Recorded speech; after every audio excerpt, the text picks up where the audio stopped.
I don't know if you, the person watching this video, is a Buddhist, a Muslim, a Christian, a Jew, a follower of the Church of Scientology, or a member of the Jedi Order and disciple of the Maestro Yoda.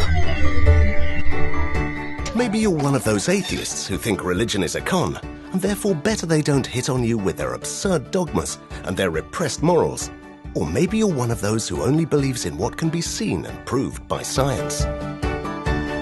Or perhaps you're one of those people who are indifferent to religious questions, who try to live their lives without getting bogged down with questions that can't be answered. One of those people that surveys define as agnostic. However, surely at some time in your life, whether wanting to or not, being alone or with friends, during the day or at night, sober or drunk, at some point you've wondered, does God exist?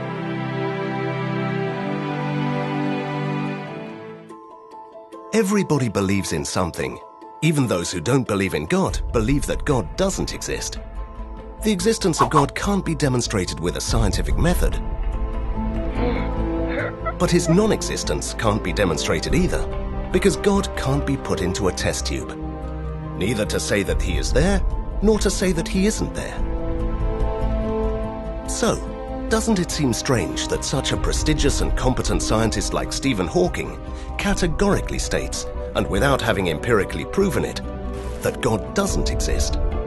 Richard Dawkins shares the same opinion, but there are many scientists that see no contradiction whatsoever between their scientific research and their belief in God. Do you know who proposed the Big Bang Theory?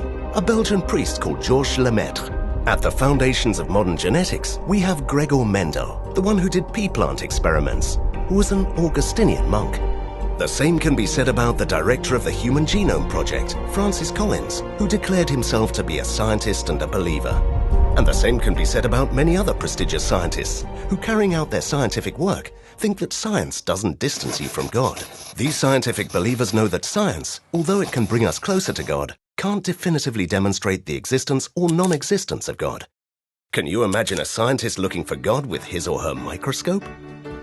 There are realities that are beyond our knowledge and that we can't perceive with any of our five senses, and therefore they have to be treated in line with their nature. Think about the reality of love. Can you imagine a boy taking an X-ray of his girlfriend to find out whether she really loves him or not? It's impossible. Maybe you've wondered whether that's the way it is now, or whether one day science will be able to answer all the questions. And the question is logical, because human knowledge has never stopped advancing. In fact, maybe in the future, we will discover if there's alien life or a cure for cancer.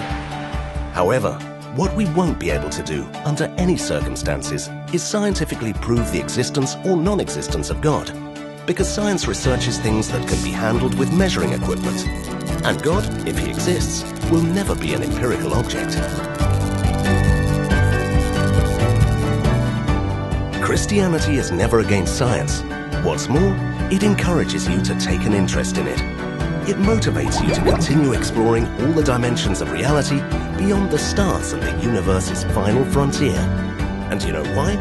Because a little science distances you from God, but a lot of science truly brings you closer to him. And hasn't the Church always encouraged scientific research? Well, in the case of Galileo, for example, it was clearly wrong. It really put its foot in that one. Something for which Pope John Paul II publicly asked forgiveness. But there have been many institutions and believers that have driven research. The Astronomic Observatory that's been operating more centuries than any other is the Vatican's, to give an example. Christians believe that science can bring us closer to God, even though it can never empirically demonstrate his existence. Is that the only way to know God? No. In your very essence, in the other in need, and in the universe, there are many paths that can be taken to discover God.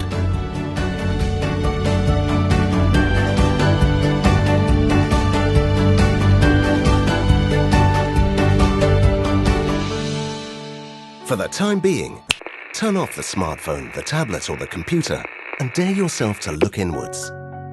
In silence, think for a minute about the possibility of God's existence. Do you dare to search?